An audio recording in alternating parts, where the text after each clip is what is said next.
Saudações ao Viverdes a todos. Eu sou o Conrado Cacassi e vamos para mais um react da coletiva pós-jogo. Desta vez, quem deu a coletiva foi o professor João Martins, porque o Abel Ferreira, o professor Abel, saiu pistolaço de campo ontem, expulso pelo Rafael Rodrigo Klein e por determinação da diretoria de futebol, então deve ter partido do Anderson Barros, o Abel não deu a coletiva, que provavelmente ele seria massacrado e ele estava de cabeça quente, e provavelmente ele ia piorar a situação. Então, a diretoria do Palmeiras houve por bem preservar o Abel e mandou o João Martins, que foi quem comandou o time à beira do campo depois da expulsão do Abel, para a coletiva. Eu penso que o Abel ele é sanguíneo, ele tem essa característica. Pode melhorar? Claro que pode, mas eu não sei nem se ele está afim. Até parece que parte da torcida prefere que ele seja assim, não sei por quê. Porque ele acaba sendo expulso e prejudica o Palmeiras fazendo isso. Então, o problema é esse. O problema é que ele vai ser expulso. Ele não está vestindo vermelho e preto. Ele está vestindo verde e branco, então ele vai ser expulso.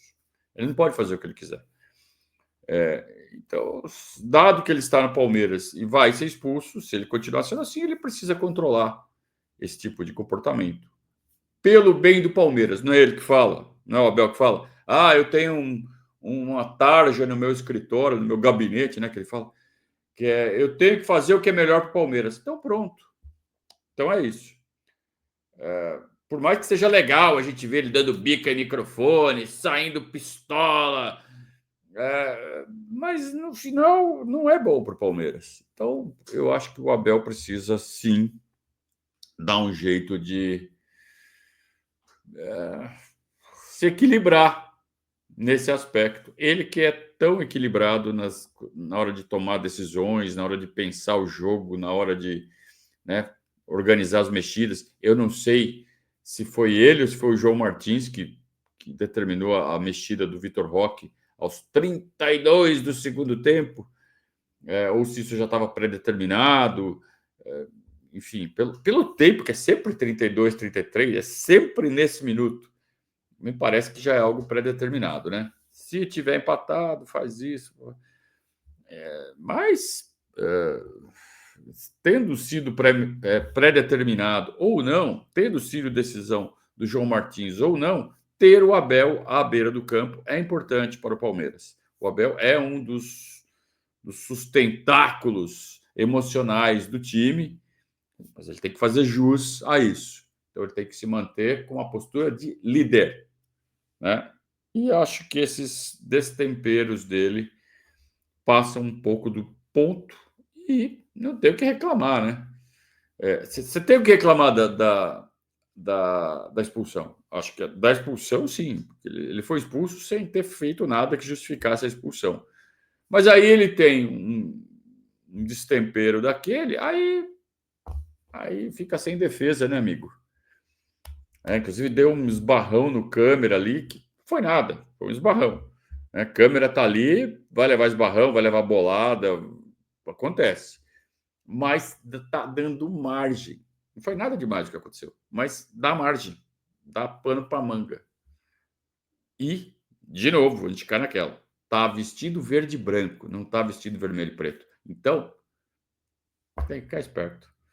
Vamos lá, vamos para a entrevista do professor João Martins.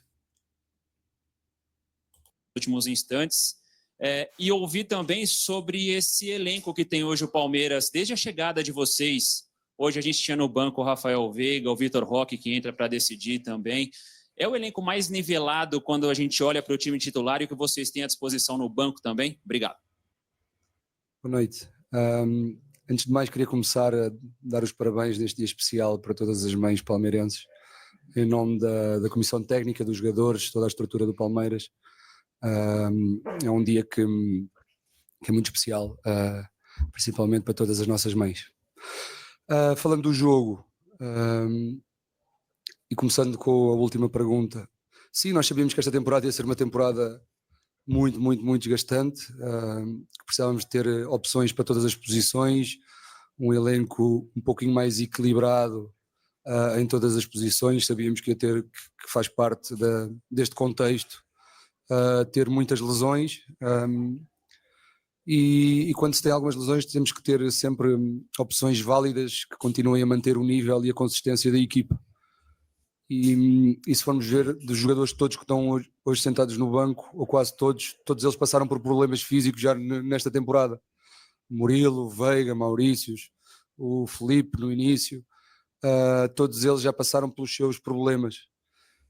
E o que nós queremos é que todos estejam preparados para quando esse problema aparecer. Claro que nós não queremos que eles apareçam, queremos contar com todos para poder ter opções de escolha, mas quando esses problemas aparecerem, estarmos preparados para a substituição do mesmo nível, e é para isso que trabalhamos todos os dias, que exigimos mesmo aos que não jogam, para quando aparecer a oportunidade eles poderem aproveitá-la, tal como hoje foi. Os que entraram muito bem, conseguiram acrescentar, conseguiram continuar com intensidade, e o discurso que nós passamos é sempre que o jogo não se ganha só com 11, ganha-se com 15, ganha-se com os 23 que trabalham, os 25 agora, com o Bruno, que trabalham lá todos os dias, e é assim que nós queremos continuar, com poucas lesões, sabendo que elas vão acontecer, mas evitá-las o máximo possível.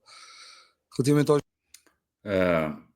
Depois a gente vai acompanhar a sequência da resposta do professor João, mas essa percepção de que a turma que fica no banco, a diferença entre a turma que fica no banco e a turma que está jogando é mínima, se é que existe.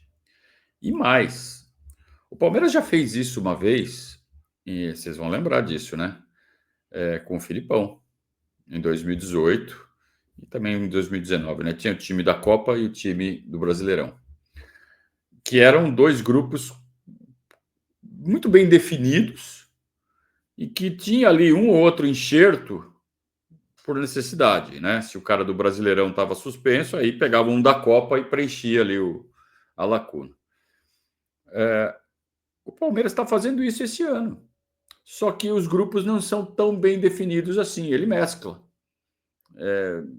A mesclagem é muito maior. Então, você não tem o grupo do Brasileirão e o grupo das Copas. Mas você tem um elencão e que vai rodando e vai jogando todo mundo. Todo mundo está jogando. Então, o Vanderlei joga, o Piquerez joga. O Giai joga, o Mike joga, e daqui a pouco vai voltar a jogar o Marcos Rocha. Na zaga, Bruno Fux, Murilo, Gustavo Gomes, Mikael, todo mundo joga. Na volância, você tem Aníbal e Emi Martínez. Na segunda volância, você tem o Richard e o Lucas Evangelista. Na frente, uma salada. Flávio Lopes com o Vitor Roque, Facundo, Veiga, Maurício, Felipe Anderson, fora a molecada, né? Que também de vez em quando entra. O Alan está entrando agora. Aí você tem o Luigi, o Thales, o Figueiredo, que infelizmente se machucou. Então, está todo mundo jogando.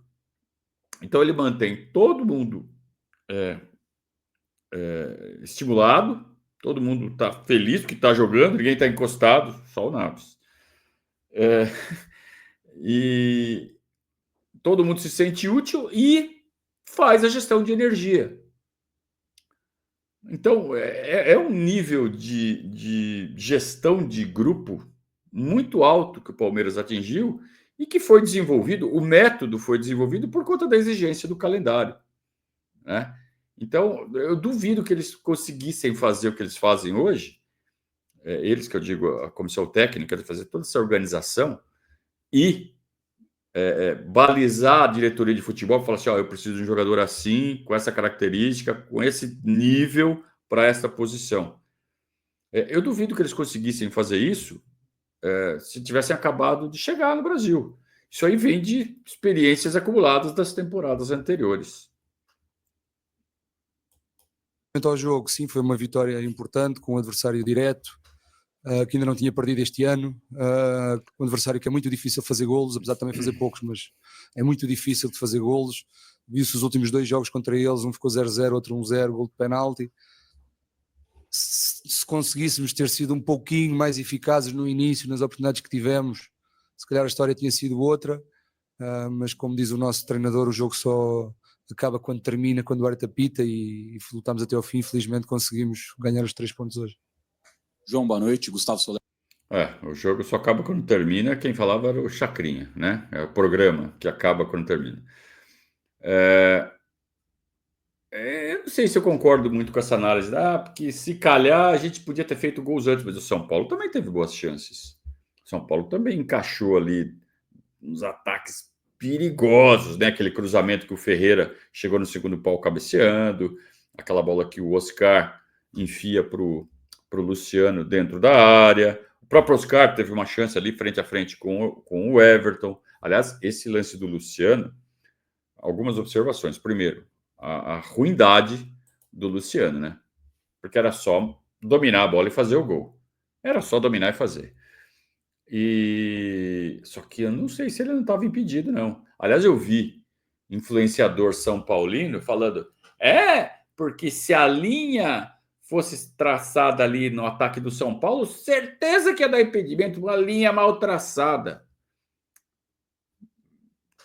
Seguiu o lance do Luciano. Né? Seguiu. O Bandeira não levantou. No lance do Palmeiras, na dúvida, o Bandeira levantou. No lance do São Paulo, na dúvida, o Bandeira não levantou. Então, essa choradeira, outra narrativa que os São Paulinos estão querendo criar, de que a arbitragem favorece o Palmeiras. Além da narrativa do gramado sintético, tem a narrativa de que o Palmeiras é favorecido. Não. Então, esses 2 exemplos são claríssimos.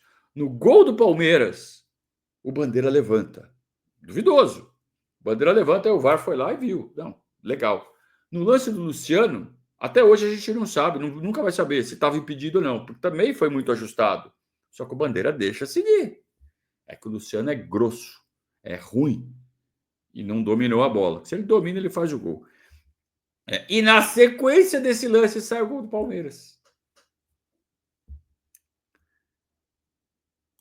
Soler da Rádio Bandeirantes, e o que foi conversado durante o intervalo da partida, porque deu para ver um Palmeiras finalizando mais no segundo tempo e buscando nessa vitória até laterais. O último lance contra o São Paulo. E aproveitando, como você acabou de falar sobre calendário, desgaste, com a classificação antecipada na Libertadores, existe algum planejamento para mesclar o time nesses 2 últimos jogos contra Bolívar e Sporting Cristal? Boa noite. Primeiro, no primeiro tempo tivemos 2 claras chances de abrir o jogo. Falámos logo nisso, a dizer que o São Paulo, como defende muito bem, precisávamos de ser um pouquinho mais eficazes e precisávamos de arriscar um pouquinho mais. Muito mais remates fora da área, mais situações de cruzamento, e foi isso que fizemos um pouquinho mais no segundo tempo. Também é normal o desgaste dos jogos consecutivos, as equipas começam a ceder um pouquinho mais de espaço. O São Paulo não tinha cedido esse espaço no primeiro tempo, fomos nós que o conquistámos. No segundo, o jogo abriu um pouquinho, tanto nós quanto o São Paulo, e aconteceu mais finalizações. E preparar ao intervalo, o que é que eu posso dizer? Nós preparámos 6 substituições, que foi o que nos disseram ao intervalo, porque o Wendel tinha saído com contusão, ao qual o quarto árbitro passou essa informação, e nós preparámos-nos para isso. Quando o jogo começa, o segundo tempo, o árbitro já não sabia. O quarto árbitro andava perdido. Depois disse que eles não entregaram o papel porque não tinham papel. Depois, afinal, o São Paulo já não queria a contusão. Afinal, é só 5 substituições, já no decorrer do segundo tempo. E ao qual nós pensamos, nós só queremos que as regras sejam cumpridas. Tal quando o lance que o Abel foi expulso, nós só queremos amarelo ao jogador que lhe agarrou o pé e não o deixou correr. Mesmo perdeu a bola 3 segundos depois da gente viu que já ia em esforço, ou seja, nós só queremos o critério igual para todos, não andar agora marca, a seguir não marca, e depois dá amarelo, depois não dá, porque ao nível mental é um desgaste tal que nós só queremos as coisas tal como elas são. Não queremos nem mais nem menos, não queremos ser beneficiados, não queremos ser prejudicados, queremos as coisas tais como elas são. Ele é muito português. Cumprir. Ou seja, não pode acontecer isto, não pode nós chegarmos ao intervalo para planear uma coisa e depois durante o segundo tempo já é outra, uma desorganização tremenda. Isto mostra muito que o para o qual nós muitas vezes lutamos e queremos e tentamos, e que passa da nossa forma de controlar, e às vezes perdemos um pouquinho o nosso controle porque não está nas nossas mãos, e nós só queríamos que as regras fossem cumpridas, mais nada. Ele é muito português, né? É muito português no sentido de... Aqui no Brasil, a gente está acostumado com as coisas serem assim mesmo. Né? É para ser assim, mas é assado e está tudo bem, porque é assim mesmo. Lá não, lá tem que ser assim, tem que ser assim. E é por isso que eles ficam pistolas. Eles não admitem. E é uma questão cultural, por mais que eles estejam aqui há 5 anos. E é isso que eles têm que trabalhar. Ó, vocês estão aqui, vocês não estão lá. Né? Então, agora, isso que ele está falando é grave, né? A questão da contusão, que foi por concussão, não foi. E aí, quando tem o protocolo de concussão, você pode ter uma substituição a mais. Aí foi comunicado que seria ativado o protocolo de concussão, então os dois times teriam 6 substituições para fazer e não 5. Aí o São Paulo falou: não, eu não quero 6, eu quero 5 mesmo. Talvez porque o meu dia escolheu não fazer 6. E aí, para não dar chance do Palmeiras fazer 6, eles voltaram atrás. Aí gritaram. Tudo isso que deu para entender dessa indignação aí do João Martins. Eu não entendi exatamente se foi isso que aconteceu, mas foi isso que eu estou deduzindo. Que foi numa gritaria do São Paulo que não queria que fossem 6 e sim que fossem 5, porque foi um jogador deles que teve a concussão, como se isso estivesse na escolha deles. Mas aí fica a pergunta: foi definido que eram 6 ou não? Qual é a regra para definir que são 6 ou são 5? Se o protocolo de concussão está valendo ou não está? Qual é o fato que caracteriza, que aciona de fato esse protocolo? Foi acionado ou não? Então é isso, né? É sim ou não? E aí é isso que deixa o João pistola, que provavelmente sim, mas aí virou não. E aí fica todo mundo muito mais nervoso. Isso explica um pouco a reação dos caras. É isso que o João está tentando explicar. Aí a gente fica pistola da vida mesmo, né? Porque é muita pressão. A gente entende que é muita pressão, mas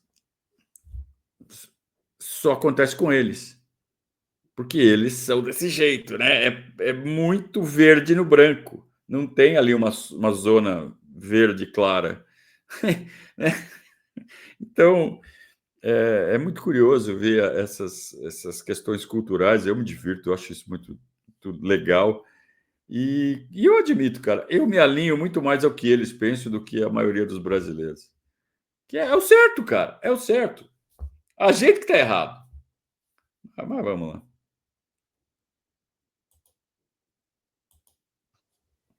Pronto, este extrazinho porque me falou do planeamento ao intervalo.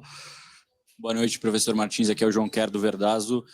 João, o Vitor Roque hoje chegou a 3 gols em 3 jogos, mas apesar dessa excelente fase que ele está, ele começou o jogo hoje no banco. A gente imagina que vocês já previam que o São Paulo ia chegar bem fechado e talvez o Lopes fosse uma arma para tentar furar essas linhas, né, através de cruzamentos e tal. Eu queria entender se foi por isso a opção pelo centroavante e até que ponto, para vocês e toda a comissão técnica, a questão de estratégia, né, a questão tática pode se sobressair a um bom momento de um jogador. Obrigado.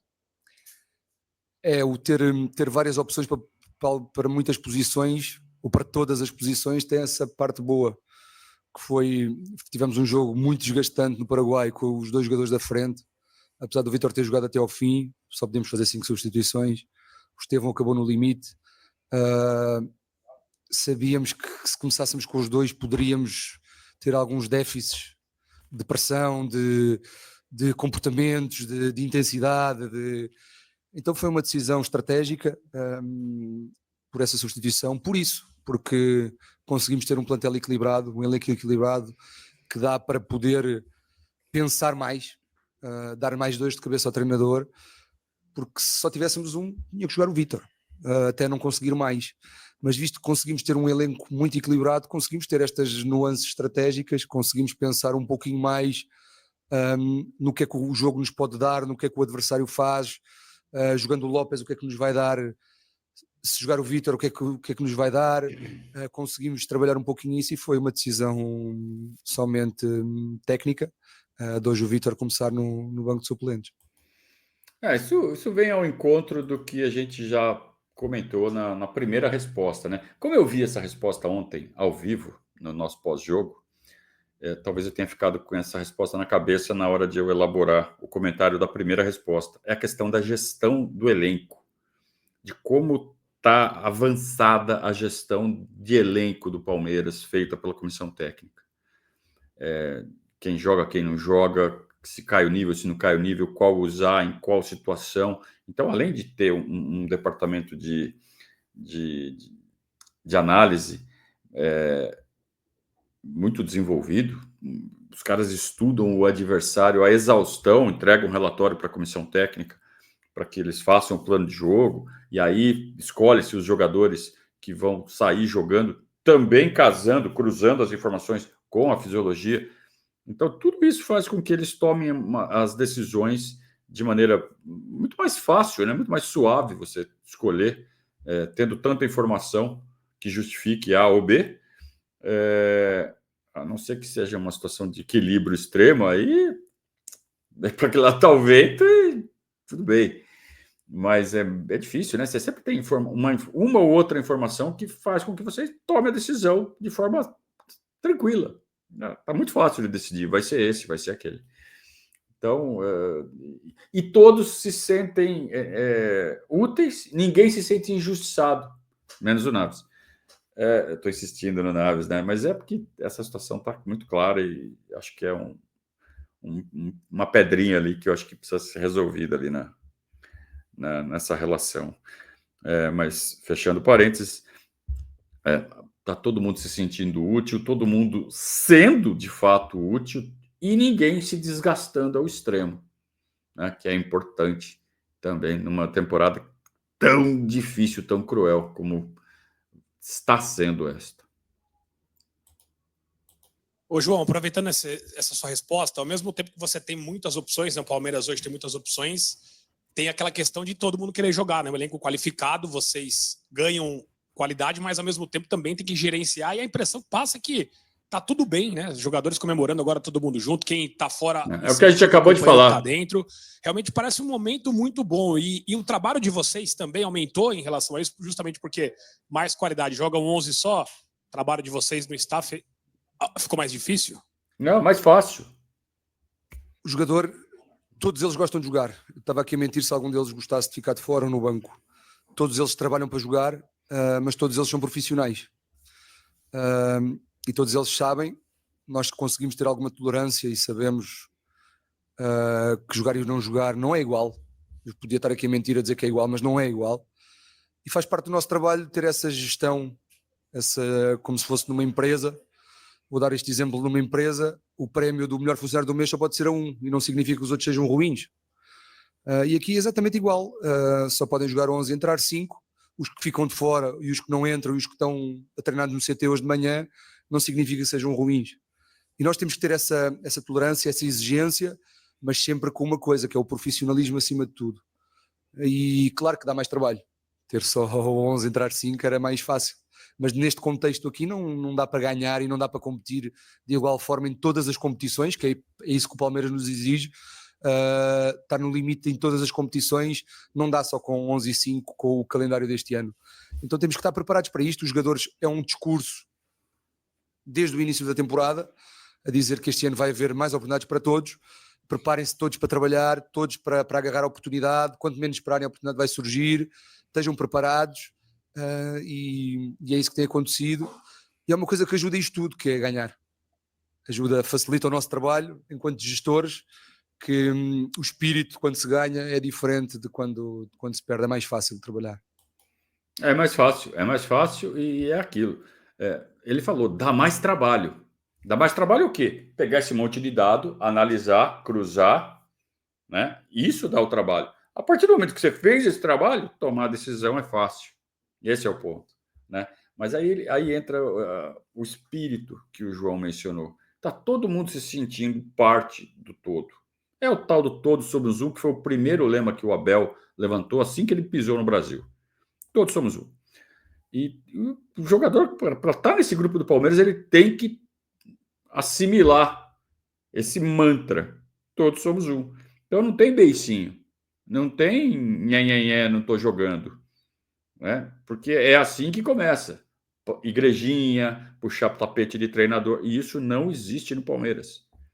Então, isso é mérito da comissão técnica, que consegue fazer todos os jogadores entenderem o ambiente onde estão. Então, eles não são bons só na parte tática, em estudar adversário, eles são bons em gestão de grupo. Então, é esse combo todo que explica todo esse sucesso. E aí também entra muito o que o João acabou de falar. E no final das contas, isso tudo só funciona porque o time está ganhando, porque o time está trazendo resultado. Porque quando não está trazendo resultado, começa a ficar tudo ruim. Ah, não, tá na hora de encerrar o ciclo. Vamos encerrar o ciclo. Encerra o ciclo aí. Nos últimos 14 jogos, sei lá, 7 mais 4, 11. Nos últimos 12 jogos, 11 vitórias. Já pensou se encerrasse o ciclo? Como queriam alguns prêmios Nobel da nossa torcida? João, boa noite. Pedro Augusto, Rádio Dimensão Esportiva. Parabéns pela vitória. Queria falar sobre o Vitor Roque. Na época de Barcelona, hoje repercutiu nessa semana uma fala do Rafinha, de que na época do Barcelona o Vitor ficou com o mental bastante abalado, teve uma situação ruim ali devido à fase que ele viveu lá. E demorou bastante para sair o primeiro gol dele. Já são 3 gols nos últimos 3 jogos, mas demorou para sair o primeiro gol. Queria saber se teve algum trabalho mental, algum trabalho de confiança ali feito internamente com o Vitor, para que ele não tivesse nem a confiança abalada e não tivesse nenhum tipo de ansiedade ali para sair esse primeiro gol. O próprio Clube Palmeiras fornece de tudo um pouco. O clube está formado e está organizado de forma a sermos todos uma família exigente. Como eu sou com o meu filho, como eu sou em casa, sempre com liberdade, com responsabilidade e cumprir as regras. E o Vítor, mesmo a bola não entrando, o comportamento dele e o profissionalismo dele sempre foi exemplar. E o discurso que nós passamos sempre é: Vítor, não te preocupes que ela vai entrar, a trabalhares assim ela vai entrar. Claro que mexe sempre um pouquinho com a parte mental e a confiança do jogador, isso é inegável. Eu podia estar aqui a dizer o contrário, mexe com todos nós, mexe então com o jogador responsável. Mas o ambiente e o dia-a-dia do clube ajudou, e os próprios colegas sustentando essa fase dele de não fazer o golo, as vitórias continuavam a aparecer, não fazia o Vítor, fazia o Estevão, não fazia o Estevão, fazia o Gomes, não fazia o Gomes, fazia o Rios, e isso ajuda.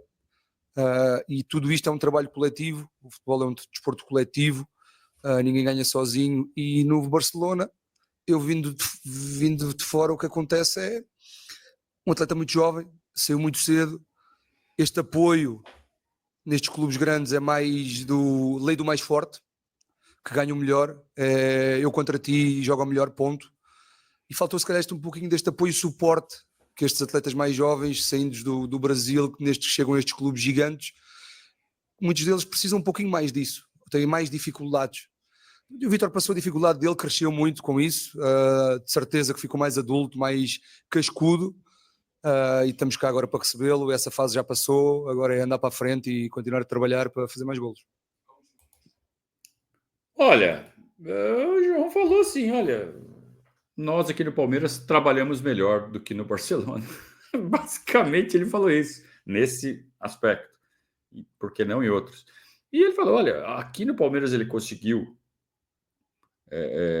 lidar bem com a pressão de forma orgânica, de forma natural, por causa do ambiente que já é criado aqui, que já está estabelecido aqui há muito tempo. Então, o ambiente no Palmeiras é mais saudável que o ambiente no Barcelona. Eu entendi isso. Se eu entendi errado, aí vocês me avisam. João, tudo bem? Boa noite. Eu gostaria que você comentasse também um pouquinho a respeito do clima da Arena Barueri na noite de hoje. Mais de 29 mil torcedores presentes, recorde da Arena Barueri. E a gente fala bastante a respeito do contraste que se gera quando o Palmeiras se joga no Allianz Parque e quando joga aqui. O próprio Abel já comentou que não gosta do clima que é a Arena Barueri, mas hoje diferente, um recorde de público, jogando junto com o time até o minuto final. Queria que você comentasse hoje se vocês esperam do Allianz Parque nessa temporada, que foi justamente a participação da torcida na noite de hoje. Obrigado. Hoje foi a primeira vez que que o campo teve lotado entre aspas. Não sei quanto se teve lotado ou não, mas que teve um grande número de público. Se calhar se nos outros jogos o número de público aqui em Barueri fosse os de hoje, se calhar este assunto nunca tinha vindo ao de cima. Aqui a questão é que houve muitos jogos aqui na Arena Barueri que tinham, não sei de cor, mas 8.000, 11.000, 15.000 pessoas, se calhar no máximo. E isso cria um ambiente um pouquinho mais distante, um pouquinho mais frio. E aqui também faz um pouquinho mais de frio. Mas o gramado está impecável, está 5 estrelas, rapidíssimo, como nós gostamos. Os jogadores gostam muito de vir aqui agora com este gramado, então...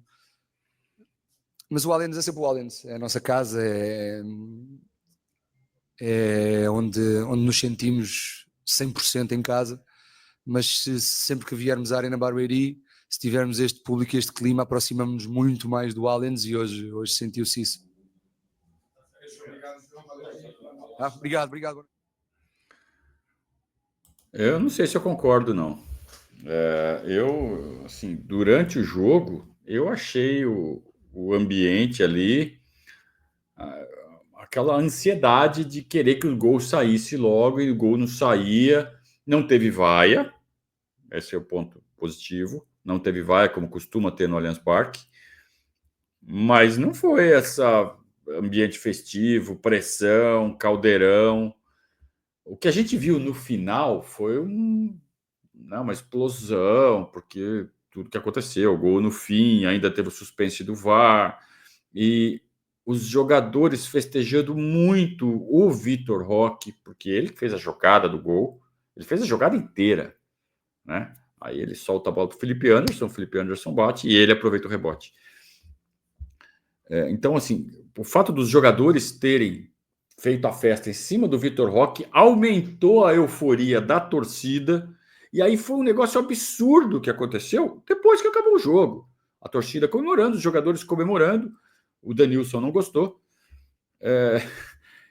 Mas eu não notei esse ambiente super favorável no decorrer do jogo, não. Foi melhor do que o do Allianz Parque, é verdade. Mas não vi tudo isso, não.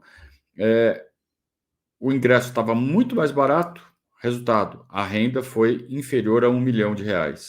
Normalmente, arrecada-se mais de 2 milhões, de 2 a 3 milhões. Não dá para praticar isso todo jogo. Eu acho legal que isso aconteça esporadicamente. Você dá chance a gente que não consegue ir, o cara consegue. Principalmente se for em Barueri, onde o pessoal de São Paulo meio que, nem vou para Barueri. Então é a chance dessa galera que não consegue no Allianz Parque, vai em Barueri. Beleza. Mas não dá para fazer isso todo jogo. Aí já teve um pessoal reclamando hoje dos preços do jogo contra o Bolívar. Mas não dá para fazer isso todo jogo. Principalmente com o custo da operação no Allianz Parque, né, que é muito mais alto do que em Barueri. Então, tem gente aproveitando para misturar as coisas, sabe? Não é bem por aí. Acho que o que está mais afetando o ambiente durante o jogo, tanto no Allianz Parque quanto na Arena Barueri, é muito simples, gente. É a falta da bateria da torcida. Torcida organizada sem bateria perde muito a força. Então, alguém precisa reverter essa situação. Alguém precisa acelerar o processo para que a nossa organizada tenha de volta seus instrumentos. Quem é que vai fazer isso? Não sei. Bom, assim a gente termina mais um React. Gostei da coletiva do professor João Bartista. Estava mais falante, estava mais sortinho, estava falando um pouco mais, né? Normalmente ele é, né, curto e grosso. Falou um pouco mais, né? Desenvolveu um pouco mais os pensamentos. Assim que a gente gosta, né? Porque dá mais material para a gente discutir, para a gente debater aqui entre nós.